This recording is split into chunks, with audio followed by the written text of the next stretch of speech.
ରାବଣ ଯେତେବେଳେ ମା ସୀତାଙ୍କୁ ଅଶୋକ ବନରେ ନେଇ ରଖିଥିଲେ, ସୀତାଙ୍କର ସେବା କରିବା ପାଇଁ ଜଣକୁ ସେ ନିଯୁକ୍ତି ଦେଇଥିଲେ, ଯିଏକି ହେଉଛନ୍ତି ତ୍ରିଜଟା, ବିଭୀଷଣଙ୍କର ଝିଅ। ତ୍ରିଜଟାଙ୍କର 3ଟି ରୂପ ଥିଲା। ସେ ରୂପ ଗୁଡ଼ିକ ହେଉଛି କ'ଣ? ପ୍ରାତଃ କାଳେ ଭବତି କନ୍ୟା, ମଧ୍ୟାହ୍ନେ ଯୁବତୀ ତସ୍ୟା, ସାୟଂକାଳେ ଭବତି ବୃଦ୍ଧା, ତ୍ରିଜଟାସ୍ୟ ନାମ କ୍ରିୟା। ସକାଳେ ସେ କନ୍ୟା ରୂପରେ ମା ସୀତାଙ୍କର ସେବା କରୁଥିଲେ,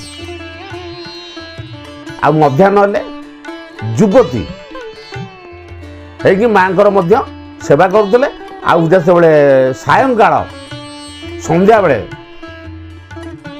ମାଙ୍କୁ କୋଳରେ ବସେଇ ମାଙ୍କର କଥା ବୁଝାବୁଝି କରୁଥିଲେ। ଏ ତ୍ରିଜଟାଙ୍କର 3ଟି ରୂପ ଏହିପରି ଭାବରେ ଥିଲା। ଜୟ ଜଗନ୍ନାଥ।